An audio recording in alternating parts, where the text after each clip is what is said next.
గన్నవరంలో వల్లభనేని వంశీ ఓటమికి కారణం ఏంటి? ఒక గన్నవరమే కాదు బాబు, రాష్ట్ర వ్యాప్తంగా అనేక కారణాలు ఉన్నాయి. ఒక రకంగా చెప్పాలంటే నిశ్శబ్ద విప్లవం జరిగింది. అది వైఎస్ఆర్సీపీకి ఫేవర్గా వస్తుందని అంత ఓటింగ్ జరిగింది కాబట్టి అది వైఎస్ఆర్సీపీకి ఫేవర్గా వస్తుందని ఎక్స్పెక్ట్ చేశారు అందరూ, ప్రజలేంటి మామూలుగా అందరూ. కాకపోతే ఇక్కడ ఏంటంటే లోతుగా విశ్లేషణ చేస్తే, ఒక జర్నలిస్టుగా లోతుగా విశ్లేషణ చేసిన తర్వాత తెలిసిన విషయం ఏంటంటే, చంద్రబాబు నాయుడు ఆరు సూత్రాలు ఏదో పెట్టాడు, చేశాడు 6 పథకాలు. అట్లాగే జగన్మోహన్ రెడ్డి గారి మేనిఫెస్టో కోసం ప్రజలు కళ్ళు కాయలు కాసేలా ఎదురు చూశారు. ఇంకా ఈయన ఎన్నో ఎత్తాడు, చేస్తాడని ఆశపడ్డాడు. ఆశపడి చేసిన తర్వాత సేమ్ అయ్యే యాజ్ ఇట్ ఈజ్ కంటిన్యూ చేస్తానని చెప్పేసి అనడం జరిగింది. తర్వాతైనా ఎక్కడ బాగా ఎఫెక్ట్ అయ్యిందంటే, జగన్మోహన్ రెడ్డి గారు పెన్షనర్స్ వీళ్ళందరి మీద ఇన్ని లక్షల మందికి ఇన్ని బెనిఫిట్లు ఇచ్చాం కదా, కాబట్టి మనకి ఈ ఓట్లు వేస్తే సరిపోతాయని చెప్పేసి లెక్కేసుకున్నారు. నేను కూడా ఆ రోజు మీకు ఇదే పీడీటీవీకి చెప్పడం జరిగింది, 130 దాకా వస్తాయి వైఎస్ఆర్సీపీ కానీ. ఓటింగ్ సరళం బట్టి కూడా ఓటింగ్ రోజు కూడా ఓటర్స్ ఎవరు మనకి నాడి అంత చెక్కలేదు. నాకే కాదు, చాలామంది ట్రై చేసి 2 రకాలు చేసినా నవ్వుకుంటూ వెళ్ళిపోయారు తప్ప పలానా దానికి వేసారని చెప్పాల. తీరా ఎలక్షన్ అయిన మర్నాడు నుంచి, ఫర్ ఎగ్జాంపుల్ గన్నవరం నియోజకవర్గంలో, ఎందుకంటే అనేక సేవా కార్యక్రమాలు చేసిన వంశీ కనీసం 3000 ఓట్లతో గెలుస్తారని ఎక్స్పెక్ట్ చేయడం జరిగింది.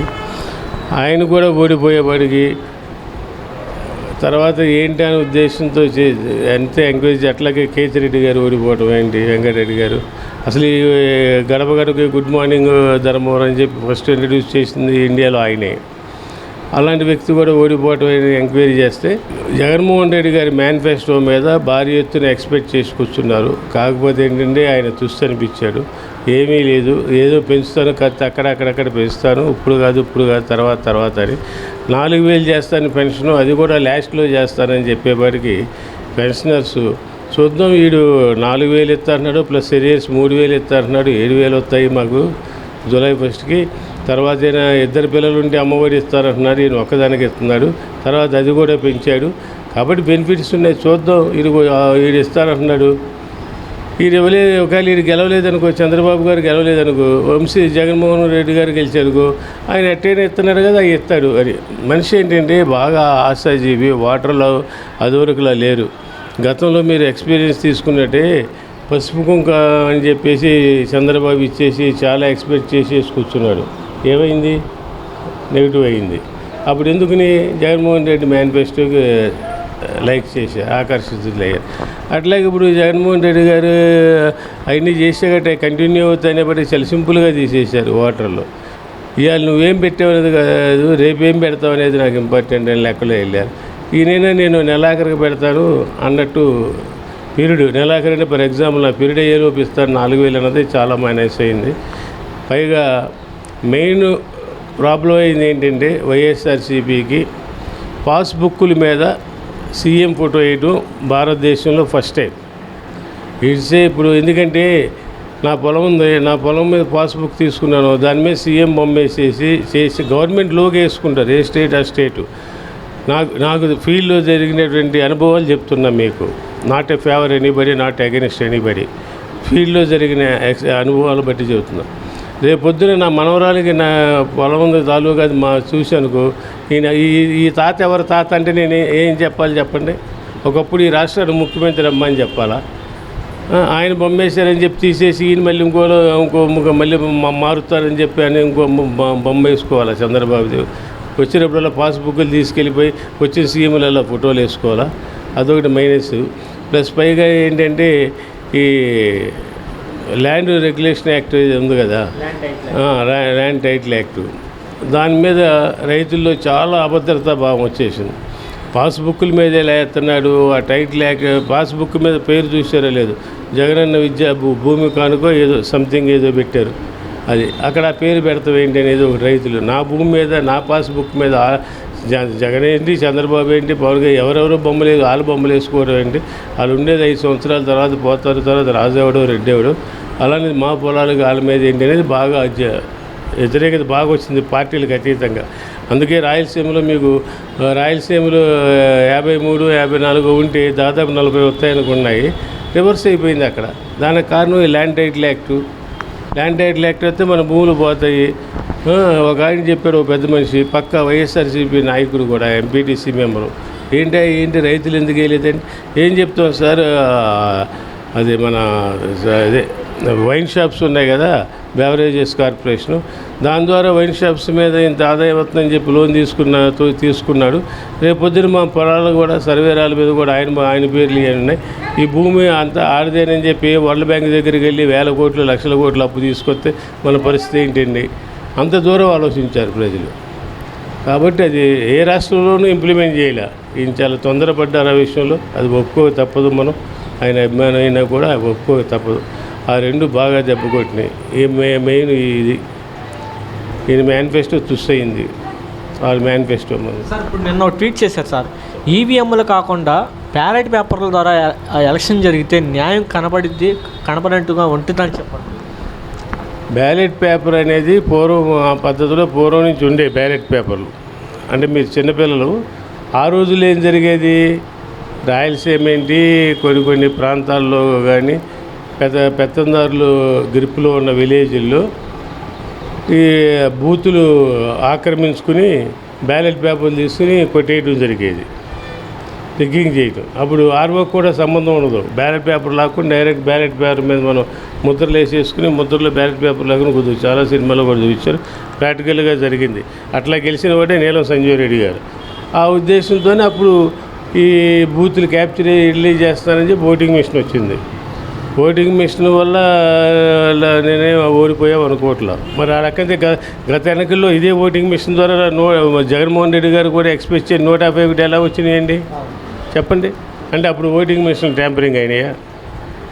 దానికి ఆన్సర్ ఏది? బ్యాలెట్ పేపర్ పెట్టమని అడగండి, నేను కాదంట్లా, దానికి నేను ఒప్పుకుంటాను. బ్యాలెట్ పేపర్ సిస్టమ్ పెట్టమని. కానీ ఓటింగ్ మిషన్ ట్యాంపరింగ్ చేయడం అనేది ఇంపాసిబుల్. ఎందుకంటే నేను ఈ first electronics corporation of India limited ఈసీఎల్ఏ తొలిసారి ఎలక్ట్రానిక్ ఓటింగ్ మిషన్ చేసింది హైదరాబాద్. అప్పుడు నేను ఈసీఎల్ ఎక్స్ ఎంప్లాయీని కంట్రోల్ సిస్టమ్స్ గ్రూప్లో క్వాలిటీ కంట్రోల్ ఇన్స్పెక్టర్గా పనిచేశాను. నా code number 96605 go and verification Nagabhushan. ఆ ఓటింగ్ మిషన్ ప్రాసెస్లో కానీ ఎక్కడ ఎలాంటి హ్యాంగ్ చేయటానికి కానీ ఇతరితరాలేదు. ఇప్పుడు చాలామంది యూట్యూబ్ ఛానల్స్లో ఎలా హ్యాంగ్ చేయొచ్చు అన్నారు. దానికి ఎలా చేయొచ్చు? ఏదైనా ఒక machine, voting machine for example Gannaram తీసుకో, ఒక కాన్స్టిట్యున్సీ తీసుకున్నాం అనుకోండి, ఏదైనా ఒక బూత్లో ఈ ఊళ్ళో ఎక్కువ పడతాయని అనుకున్నప్పుడు ఆ కాన్స్టిట్యున్సీకి ఏం చేస్తుంది, ముందు ఓటింగ్ మిషన్ సప్లై చేసేస్తుంది ఎలక్షన్ కమిషన్. చేసిన తర్వాత బ్యాలెట్ పేపర్ ఉంది చూసారా మీకు, నీకు ఈ గుర్తు, నీకు ఈ గుర్తు, నీకు ఈ గుర్తులని, అది పేస్ట్ చేస్తారు. దాన్ని పోస్ట్ చేసినప్పుడు కనెక్షన్స్ ఇస్తారు. ఆ కనెక్షన్ ఇచ్చినప్పుడు Q2 అని ఒక సిమ్ ఉంటుంది.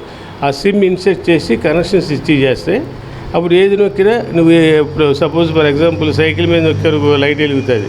నీ కనెక్షన్ ఫ్యాన్కి ఇచ్చావు అనుకో, ఫ్యాన్ బాక్స్ మెయిన్ యూనిట్లోకి వచ్చి ఫ్యాన్లో పడుతుంది. అట్లా ఏ మిషన్కి ఆ మిషన్ చేయాలి. అది చేయడానికి ఇంపాసిబుల్, ప్రాక్టికల్గా అయ్యేది కాదు. ఎందుకంటే ఓటింగ్ మిషన్లు వచ్చిన తర్వాత రేపు పొద్దున ఎలక్షన్ అనగా ఇవాళ హ్యాండ్ ఓవర్ చేస్తారు ఆర్ఓలకి వెళ్ళి. నువ్వు ఎక్కడ వాటిని కబ్జా చేసి ఎక్కడ చేయగలవు? ఏదో ప్రాక్టికల్గా ఒకటి చేసి చూపిస్తారు, డెమో కంటే చాలా చూపిస్తారు. కానీ నేను అనేది ఏంటంటే ఓడిపోవడం కారణం స్వయంకృతం అండి. స్వయంకృతం ప్రాక్టికల్గా చెప్పాలంటే జగన్మోహన్ రెడ్డి గారు స్వయంకృత అపరాధం.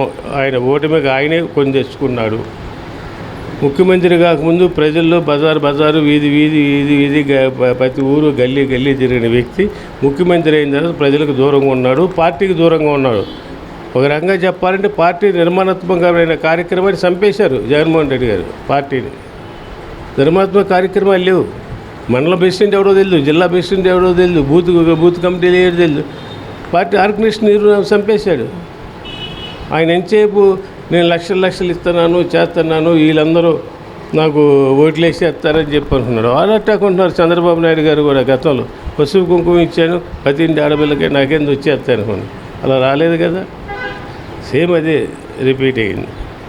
ఆయన కాకపోతే అండి టీడీపీకి బలమైన కార్యకర్తలు ఉన్నారు ప్రజల్లో, వాళ్ళు తీసుకెళ్ళి ప్రచారం చేశారు. ఈయన ఎంతసేపు వాలంటీర్ల మీద ఆధారపడ్డాడు. పార్టీ కార్యకర్తల మీద కానీ పార్టీ మీద కానీ ఆధారపడాలి. ఇప్పుడు మా వాడు ఉన్నాడు, తిరిగి చెప్పాను కొన్ని ఎవరంటున్నారు అక్కడ పార్టీలో బాధిస్తుండాలి కదా. ఆయన ఒక ఆటో డ్రైవర్ ఉన్నాడు, ఆయన ఆటో ఇంట్లో పెట్టేసేసి సబ్జెక్ట్ తెలిసిన ఆయన ఏడుకొండలు ఆటో ఇంట్లో పెట్టేసి తిరగలేడు కదా. అది పార్టీ నిర్మాణంలో లోపం. తిరగండి ఆ కాన్స్టిట్యూన్సీ అభ్యర్థులు చూసుకో. చాలా నన్ను చూసి ఓటేయండి అన్నాడు, అది ఒక ఇందిరాగాంధీకి చెల్లింది. గత ఎలక్షన్స్లో జగన్మోహన్ రెడ్డి గారు 151 వస్తే నేను ఎక్స్పెక్ట్ చేయాలి, ఏ సర్వే కూడా ఇవ్వాల, గుర్తుందో లేదో మీకు. అట్లాగే ఇప్పుడు అట్లాగే వాళ్ళు ఎక్స్పెక్ట్ చేయాలి టీడీపీ వాళ్ళు వాళ్ళకి ఇన్ని వస్తాయని. ఎందుకంటే నిశ్శబ్ద విప్లవం ఇక్కడ ఓసీలందరూ ఒకటయ్యారు, ఇంక్లూడింగ్ రెడ్డి కమ్యూనిటీ. నీకు గుంటూరు జిల్లా మంగళగిరిలో ఎందుకు ఓడిపోయారండి? అవి లోకేష్ గారికి అంత మెజార్టీ ఎందుకు వచ్చింది? అక్కడ రెడ్డి కమ్యూనిటీ వేయలే, పద్మశాలి కమ్యూనిటీ వేయలే ఓట్లు. అక్కడ ఎస్సీలు మళ్ళీ ఓన్లీ ఎమ్మెల్యే మాలో మాత్రమే జగన్మోహన్ ఫ్యాన్ గుర్తుకేశారు, మాదిగలు వేయలే ఆల్ ఓవర్ స్టేట్లో. ఇట్లా ఓపెన్గా కనబడుతున్నాయి అక్కడ. అది కొంచెం స్వయంకృతం, అది ఆయన ఓటమి స్వయంకృతం. సార్ పోలవరం కూడా తప్పుదానికి చంద్రబాబు నాయుడు కారణం ఉందని చెప్పి వైసీపీ కారణం ఉందని చంద్రబాబు నాయుడు చెప్తున్నారు. ఆయన మీద చంద్రబాబు గారి మీద జగన్మోహన్ రెడ్డి గారి మీద చంద్రబాబు చెప్పుకుని నష్టపోయేది మా రైతులండి. రైతుల దురదృష్టం. ఆయన మీద ఈయన చెప్పి యాక్చువల్గా చెప్పాలంటే పోలవరం ప్రాజెక్ట్ని ఇద్దరు ఏ టీంలో వాడుకున్నారు. ఆయన వాడుకున్నాడు, జగన్మోహన్ రెడ్డి గారు ఏ టీంలో వాడుకున్నారు.